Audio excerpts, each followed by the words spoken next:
오늘 사사기 6장 11에서 16절 말씀 가운데 같이 봉독할 말씀은 14절에서 16절 말씀입니다. 사사기 6장 14절을 제가 읽고요. 15절을 여러분이 읽고 16절은 같이 읽도록 하겠습니다.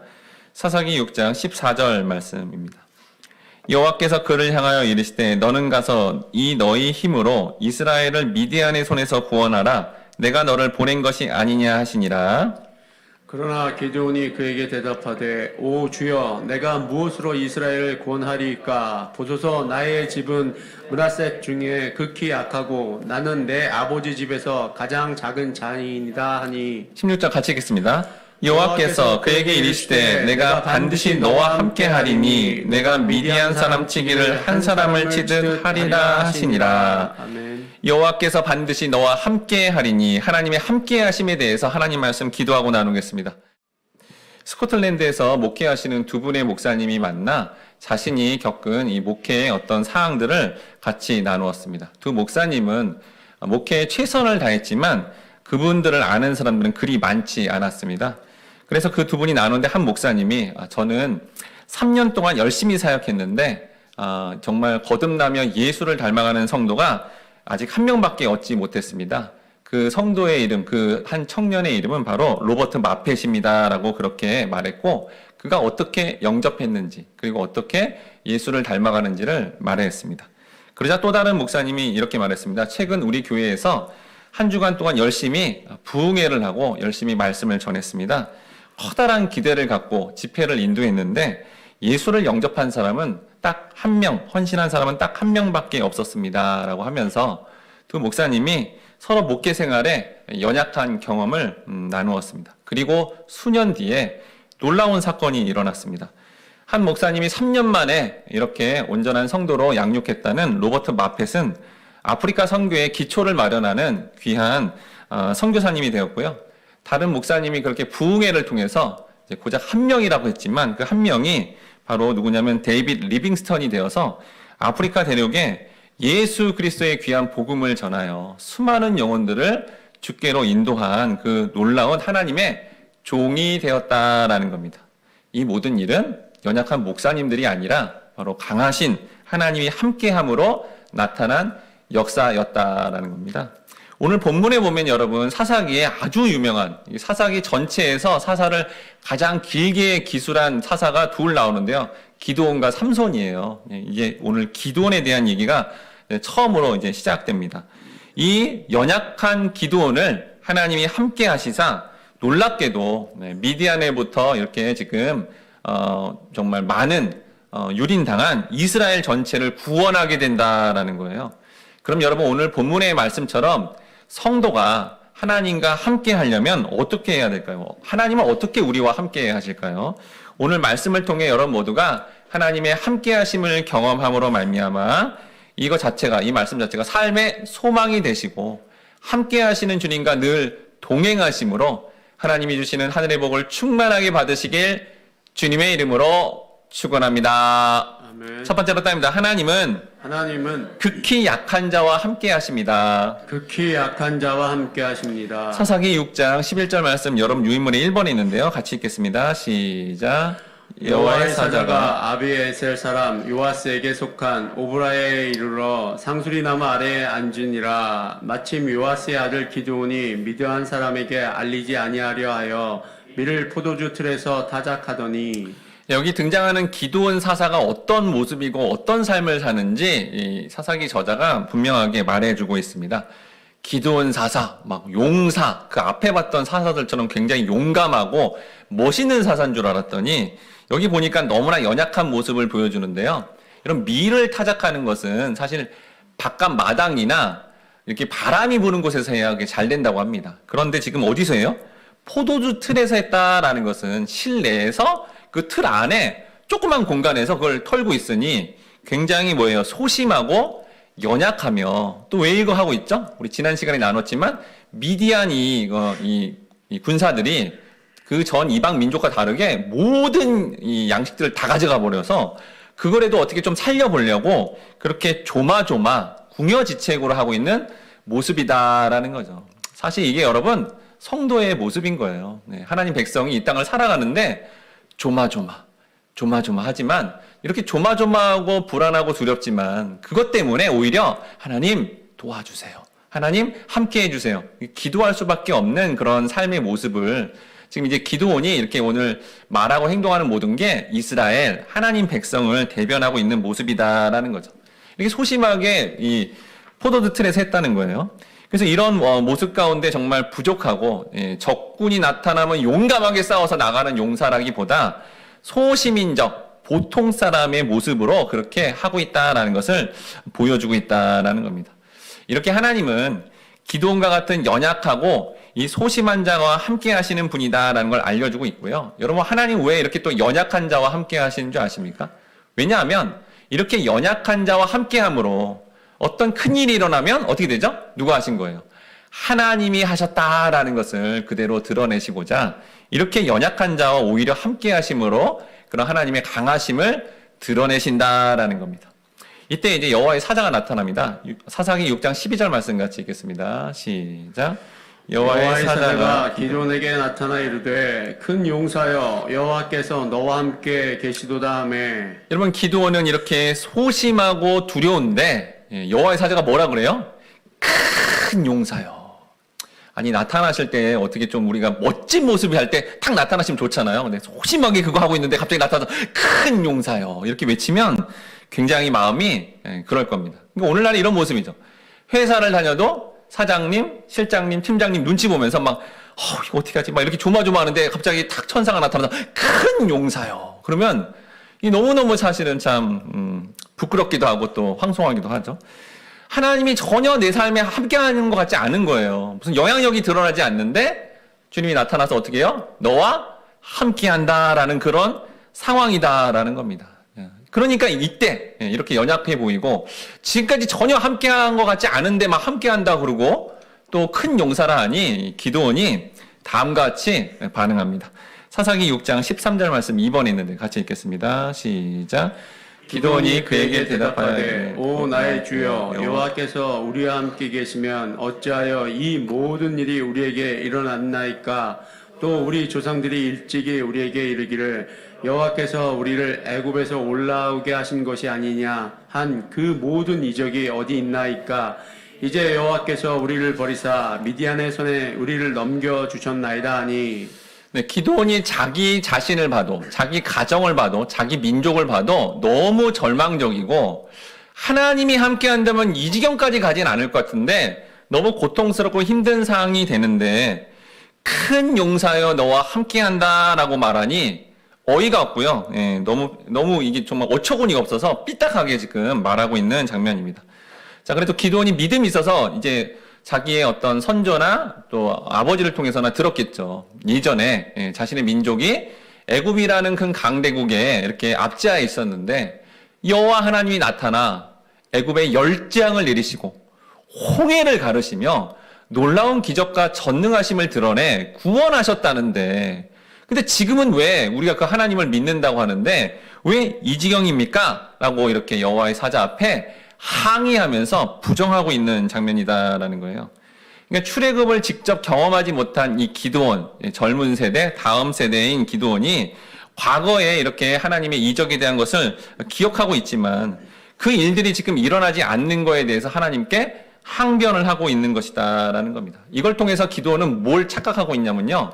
우리의 삶의 조건이 다 좋아야 하나님의 함께 하심이야 라고 생각하지만 여러분 하나님 입장에서는요. 그게 아니야. 힘들어도 하나님과 함께 할 수 있어 라는 것을 구약과 신약의 말씀을 통해 분명하게 말해주고 있다라는 겁니다. 즉 삶의 고난이 오히려 하나님과 더 함께하며 가까워질 수 있다라는 것을 말씀해주고 있다라는 거죠. 대표적인 말씀이 신약에 나오는데요. 마가복음 4장 36절에서 38절 상반절 말씀 같이 읽겠습니다. 시작. 그들이 무리를 떠나 예수를 배에 계신 그대로 모시고 가매 다른 배들도 함께 하더니 큰 광풍이 일어나며 물결이 배에 부딪혀 들어와 배에 가득하게 되었더라. 예수께서는 고물에서 베개를 베고 주무시더니.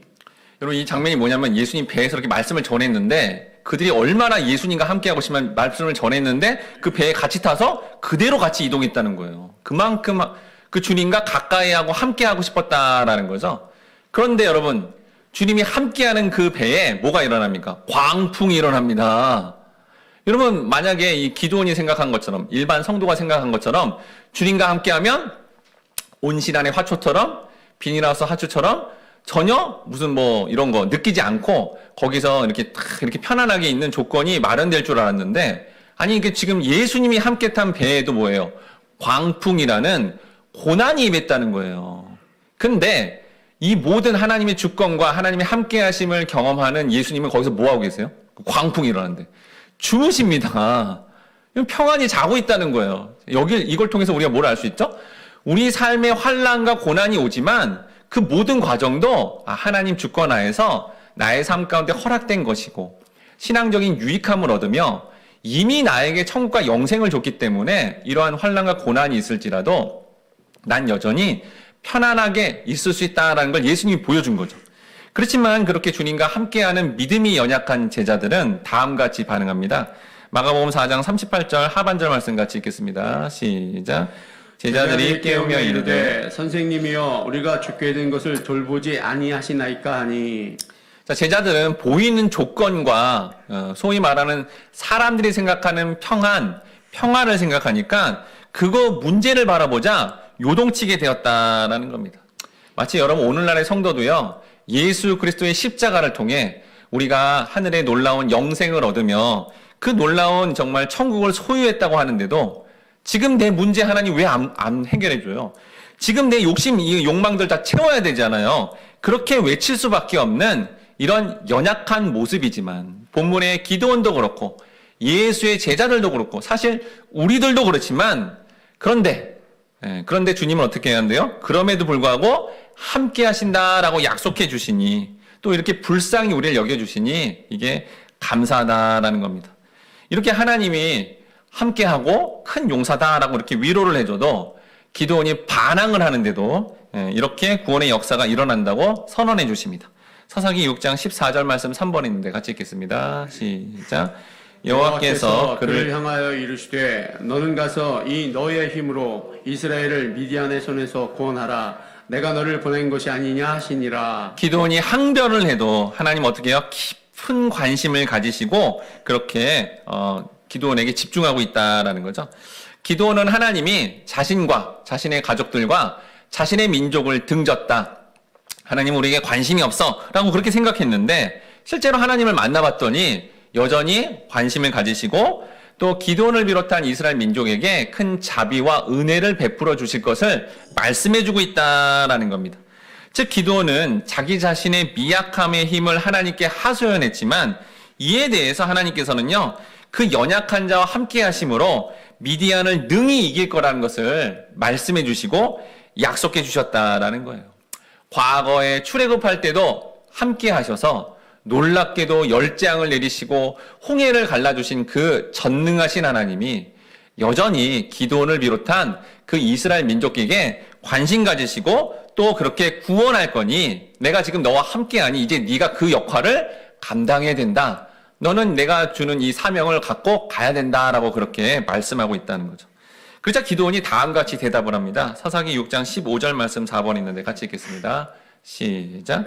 그러나 기도원이 그에게 대답하되 오 주여 내가 무엇으로 이스라엘을 구원하리이까. 보소서 나의 집은 므낫셋 중에 극히 약하고 나는 내 아버지 집에서 가장 작은 자이니이다 하니. 아니 하나님이 이렇게까지 또 얘기를 해주시는데도 뭐라 그래요? 어떻게 그런 일이 가능하겠습니까? 라는 강한 의혹을 제기하는 또 연약한 모습을 보여주며 또 기도원이 뭐라 그래요? 자기 비하죠.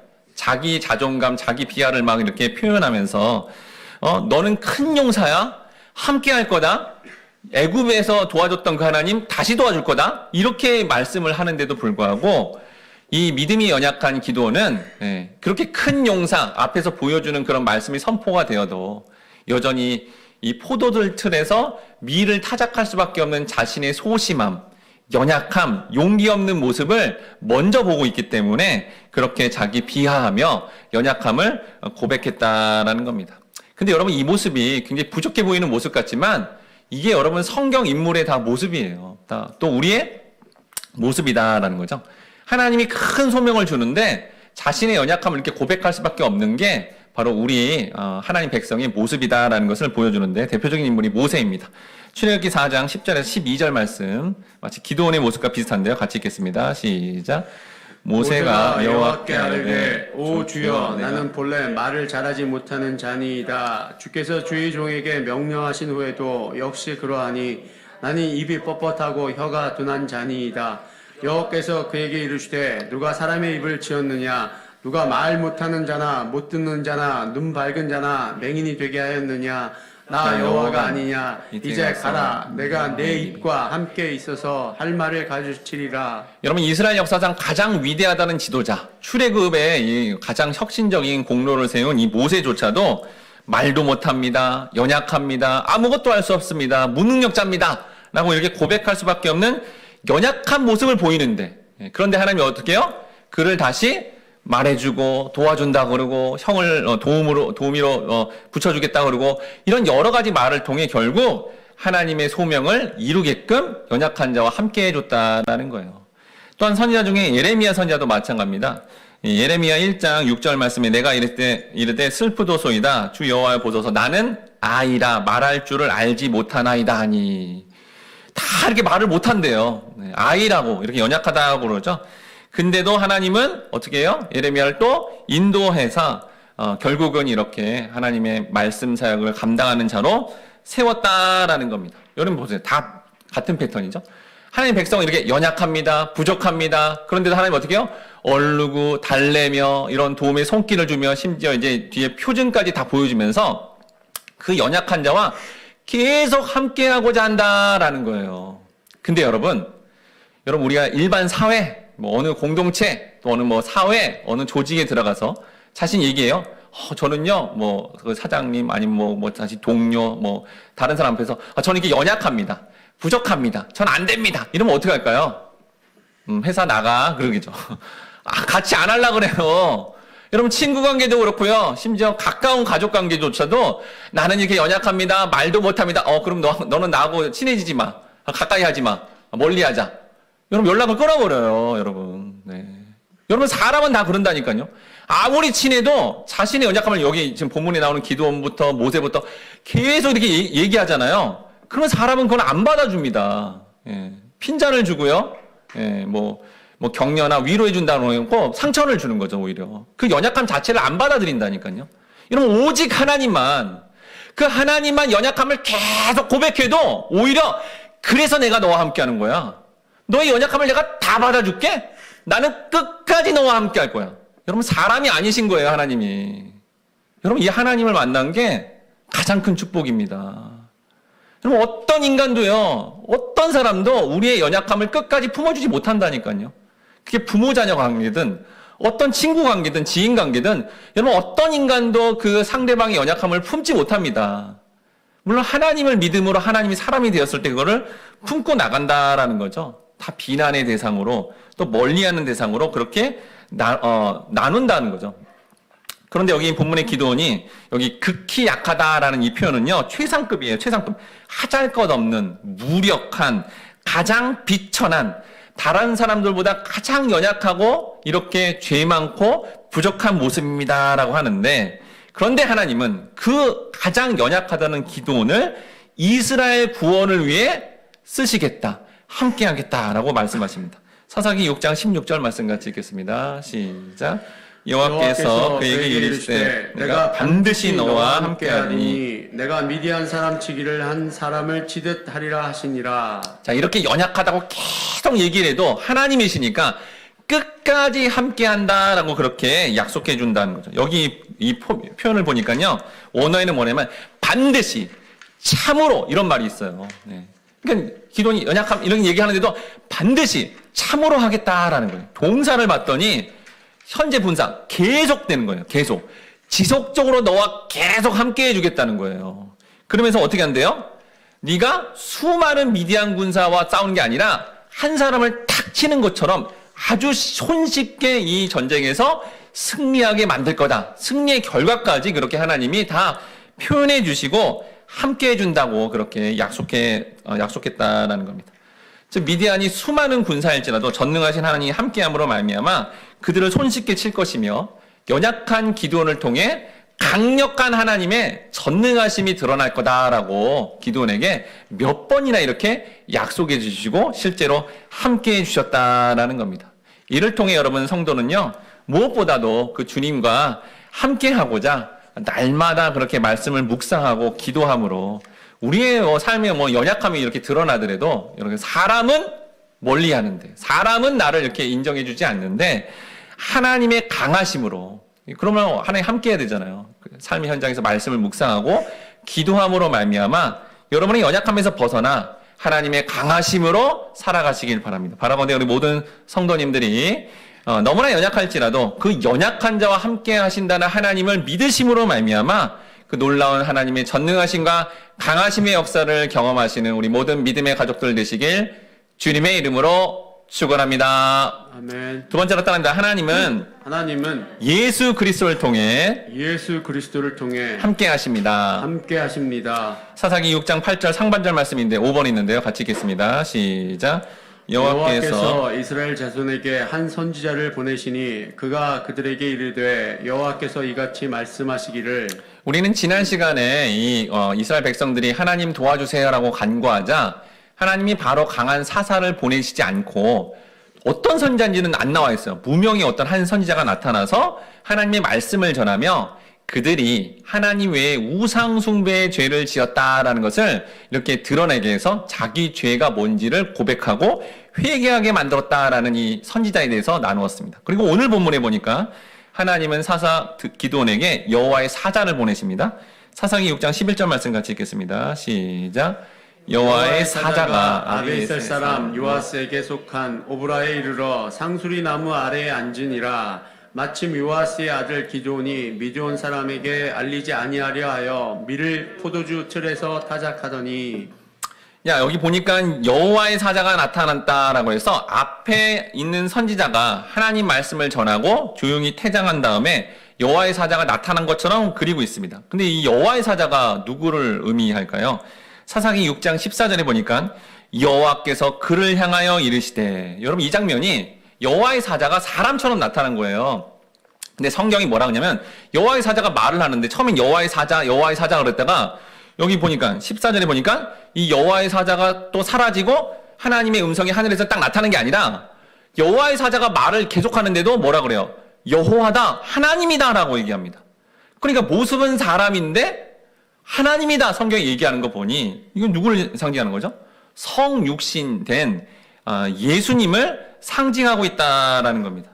즉 여러분 하나님께서 구약시대 때부터 이미 누군지 모르지만 선지자를 보내서 하나님 말씀을 통해 죄를 이렇게 깨닫게 하고 또한 강력한 여호와의 사자 나타나서 함께함으로 능력을 베풀어 구원을 베푸는 이 과정을 사실 구약시대 때부터 예수님을 예표하는 인물들을 통해 우리와 함께 하셨다라는 거예요. 그럼 구체적으로 여러분 우리가 구약 성경을 이렇게 읽으면 계속 선지자가 계속 나오는데 이 선지자는 어떤 모습으로 나타나 하나님과 함께하게 했을까요? 출애굽기 19장 24절에서 25절 말씀 같이 읽겠습니다. 시작. 여호와께서 그에게 이르시되 가라, 너는 내려가서 아론과 함께 올라오고 제사장들과 백성에게는 경계를 넘어 나 여호와께로 올라오지 못하게 하라. 내가 그들을 칠까 하노라. 모세가 백성에게 내려가서 그들에게 알리니라. 자, 구약시대 때부터 이제 선지자, 모세도 선지자 역할을 했는데요. 뭐냐면 하나님과 인간 사이를 중보하는 역할을 했다라는 거예요. 그런데 여러분, 구약시대는 하나님을 선지자가 이렇게 대면하잖아요. 대면했으면 어떻게 되죠? 원래 진노가 일어나서 바로 죽게 돼 있어요. 여러분, 이게 지금 신약시대 때 이렇게 우리가 그냥 하나님께 이렇게 예배하고 개인적으로도 이렇게 말씀과 기도를 통해 하나님을 만나는 거는 엄청난 축복입니다. 구약시대 때는 그냥 이렇게 나갔다가는 그냥 죽는 거예요, 그 자리에서. 그럼 선지자도 원래 어떻게 해요? 죽어야 되잖아요. 근데 왜 안 죽죠? 선지자는? 왜 안 죽어요? 기름 부음을 받았거든요. 기름 부음의 성령의 과정을 거쳤기 때문에 죄가 있는 선지자지만 하나님을 만나도 죽지 않는 모습을 보여주었다라는 겁니다. 근데 이 모습이 바로 기름 부음 받은 또 예수의 모습을 상징하고 있다라는 거죠.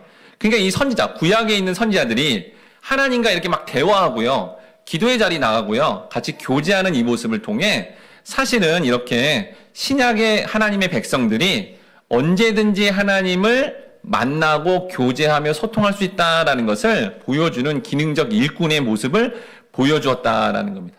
그래서 여러분 구약의 선지자들이 하나님 나라의 성도의 모습의 어떤 여러 가지 모습들을 보여주고 있다라는 거예요. 여러분 구약의 선지자 누가 기억나죠? 뭐 이사야 있죠. 그다음에 에스겔 있죠. 아까 말했던 뭐 예레미야 있죠. 근데 삶이 어땠나요? 예, 이분들의 삶이 일단 뭐죠? 이분들의 삶이 뭐냐면 하나님의 말씀을 전하는 겁니다. 그럼 여러분 하나님의 말씀을 딱 전하고 너무 귀한 직분이고 또 그 귀한 신분이잖아요. 그러면 이제 그렇게 해가지고 잘 대우를 받았나요?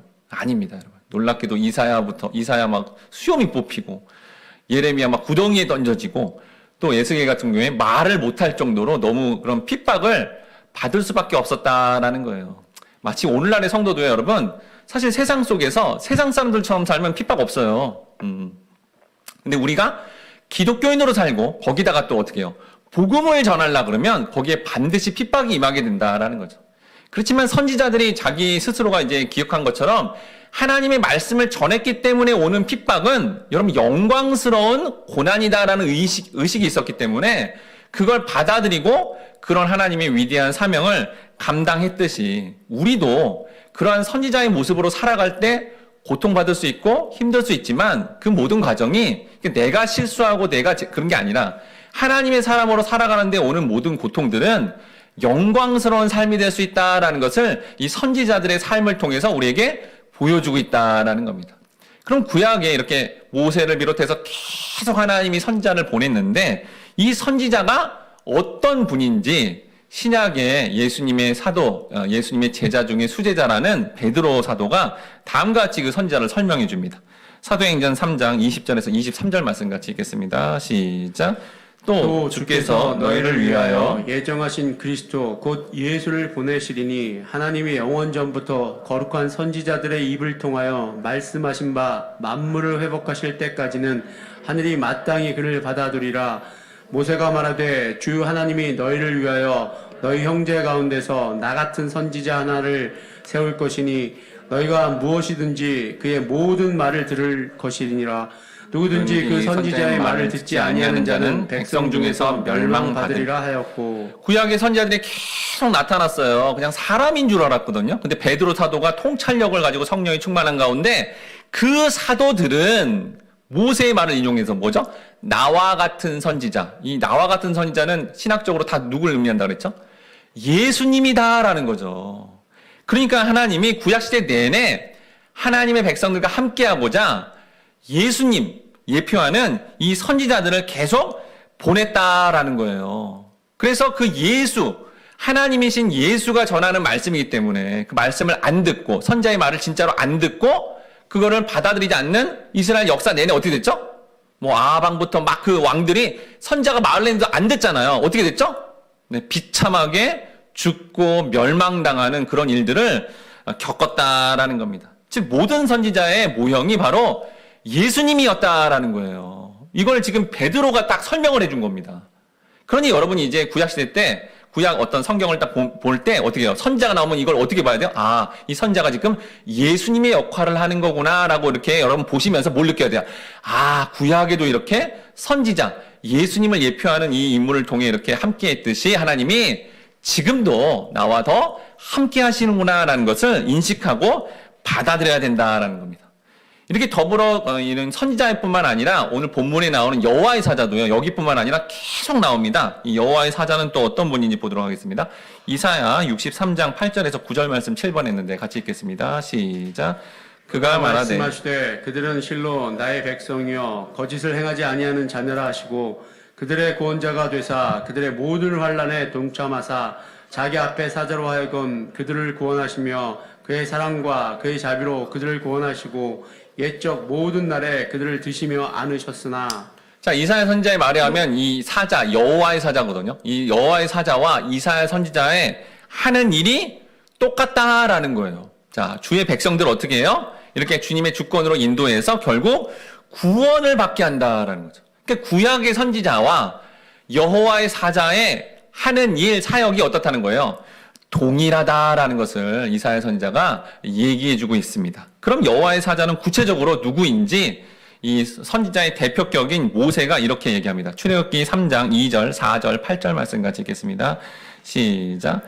여호와의 사자가 떨기나무 가운데로부터 나오는 불꽃 안에서 그에게 나타나시리나 그가 보니 떨기나무에 불이 붙었으나 그 떨기나무가 사라지지 아니하는지라 여호와께서 그가 보려고 돌이켜 오는 것을 보신지라 내가 내려가서 그들을 애굽인의 손에서 건져내고 그들을 그 땅에서 인도하여 아름답고 광대한 땅, 젖과 꿀이 흐르는 땅, 곧 가나안 족속, 헷 족속, 아모리 족속, 브리스 족속, 히위 족속, 여부스 족속의 지방에 데려가려 하노라. 자, 여기 잘 봐야 돼요, 여러분. 모세가 여러분 잘 아듯이 호렙산에 떨기나무 불꽃에서 딱 만나는 장면에, 하나님 만나는 장면에 누가 나타나요? 여호와의 사자가 나타난다. 여호와의 사자라는 이 형상이 보인 거죠, 이렇게. 자, 여호와의 사자가 나타나는데, 그런데 8절을 보니까 여기 뭐라 그래요? 여호와 하나님이래요. 여호와의 사자가 나타났는데 또 뭐라는 거예요? 하나님 여호와다라는 얘기를 하고 있습니다. 그런데 아주 중요하게 그 8절에서 설명할 때 뭐라 그러냐면, 예? 분명히 여호와의 사자가 나타났어요. 근데 여호와 하나님이래요. 근데 이 여호와 하나님이라고 하셨던 이분이 뭐라고 설명하냐면, 내가 내려가서 어딜요? 이 땅에 내려와서 네가 지금 모세와 너희 이스라엘 백성들이 애굽에 지금 압제되어 있는 모든 문제를 내가 다 해결하겠다는 거예요. 여러분, 하나님의 명을 받아 이 땅에 내려오신 분이 누군데요? 예수님이잖아요. 그러니까 이 말씀 안에 여호와의 사자가 나타났는데, 여호와의 사자는 여호와라 그러고, 여호와의 사자가 또 뭐예요? 보내신 분이 있대요. 보내신 분 누구예요? 예수님이죠.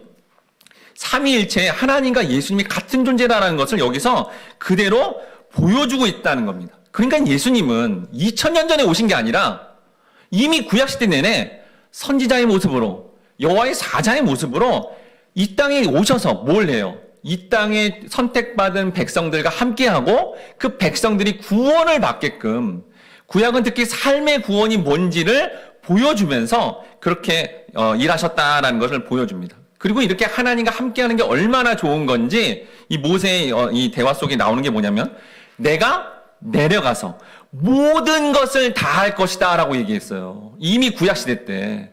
이미 뭐예요? 우리가 이 땅을 살아가는데 그 하나님을 믿음으로 천국과 영생을 얻는 것뿐만 아니라 우리가 겪고 있는 모든 문제 가운데 그 하나님이 함께만 하시면 내려가서 내가 다 하겠다는 거예요. 그럼 이 말씀을 믿어버리면 우리는 놀라운 역사를 경험한다라는 겁니다.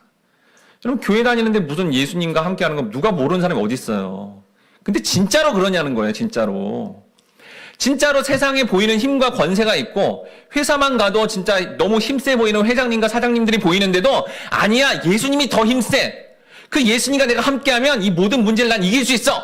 이렇게 진짜 믿냐는 거예요. 못 믿잖아요, 잘. 못 믿죠. 그러니 구약 말씀부터 계속 내가 내려가서 모든 걸 다 해결해 줄 거야 라는 이 약속들을 여러분, 우리가 새롭게 이 말씀을 통해 믿어버릴 때 우리의 삶에는 새로운 차원의 삶으로 나아가게 된다라는 겁니다. 오늘 본문에 사사기 6장에 처음부터 보니까 미디안이 침입했어요. 이스라엘 민족 하나님 백성들이 살려주세요, 도와주세요 라고 하나님 앞에 부르짖는데, 하나님이 뭘 먼저 보내요? 누굴 보내요? 선지자를 보내서 나한테 도움을 구하기 전에 이 선지자의 말을 듣고 우상 숭배한 죄를 회개해야지 먼저 라는 말씀에 귀를 기울이라는 거예요. 그게 하나님이 함께 하십니까? 왜요? 죄가 있는 인간은 하나님과 함께 할 수 없잖아요. 그러니 선지자가 선포하는 하나님 말씀 앞에 회개하면 그게 하나님이 함께 하심의 첫 단계가 되는 거죠. 그리고 나서 그 다음에 비슷해 보이는데 누굴 보내요? 이제 여호와의 사자를 보내는데, 여호와의 사자는요, 여러분 구약의 선지자의 모습이나 지금 이렇게 나오는 여기 모습들은, 선지자의 모습은 연약해 보이죠.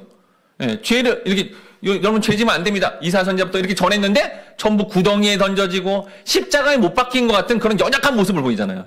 근데 이후에 등장하는 여호와의 사자는 능력의 하나님이에요. 능력의. 놀랍게 구원을 일으키는 거예요. 마치 예수님의 어린 양의 모습처럼 나타나셔서, 예수님이 어린 양의 모습을 나타나니까 유대인들이 막 못 박아 핍박하고 그랬잖아요. 죄성이 다 드러나서 사도행전에 보니까, 형제여 우리 어떻게 합니까? 이 큰 죄를 저질렀네요. 죄를 인식하게 해서 회개하게 하는 거예요. 그리고 이제 그 능력의 주님이 사자 같은 모습으로 나타나 적들을 멸망시키고 구원을 한다는 이 구도가 여러분 성경 내내 계속 얘기하는 겁니다. 우리가 못 알아들으니까 자꾸 얘기를 하는 거죠. 우리는 자꾸 이 지금 사사기 백성들 내 문제, 내 욕망 이거 해결해야죠 하나님. 근데 하나님은 아니야. 선지자를 통해 말씀을 듣고 회개 먼저 해야지. 그리고 내가 능력자라는 걸 믿음으로 말미암아 나와 함께해야 네 궁극적인 문제가 해결된다는 것을 우리에게 보여주고 있다라는 겁니다. 마치 이 사사기 6장에 있는 선지자 여호와의 사자의 모습이 요한복음 3장의 내용과 연결된다라는 겁니다. 요한복음 3장 14에서 16절 말씀 같이 읽겠습니다. 시작. 모세가 광야에서 뱀을 든 것 같이 인자도 들려야 하리니 이는 그를 믿는 자마다 영생을 얻게 하려 하심이니라.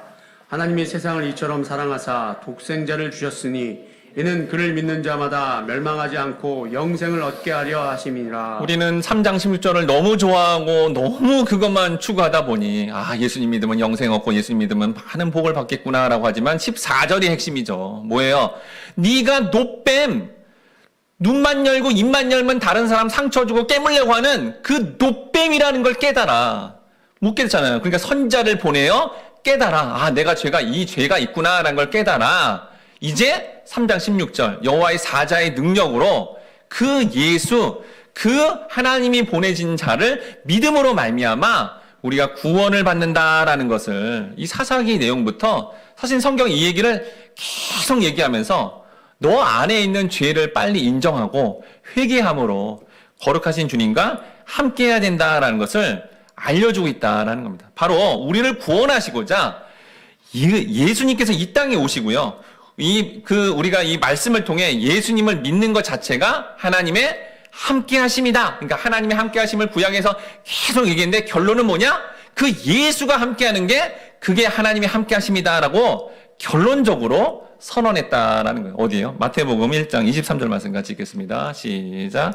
보라, 처녀가 잉태하여 아들을 낳을 것이요 그의 이름은 임마누엘이라 하리라 하셨으니 이를 번역한즉 하나님이 우리와 함께 계시다 함이니라. 아기 예수가 여러분 그냥 일반 가정직도 아니고 마구간에 아주 그냥 초라하고 연약한 모습으로 태어난 거예요. 이사야의 선지자의 말을 보니까 이 메시아는 또 못생기고 연약하고 너무 연약해 보이는 모습이다라는 거죠.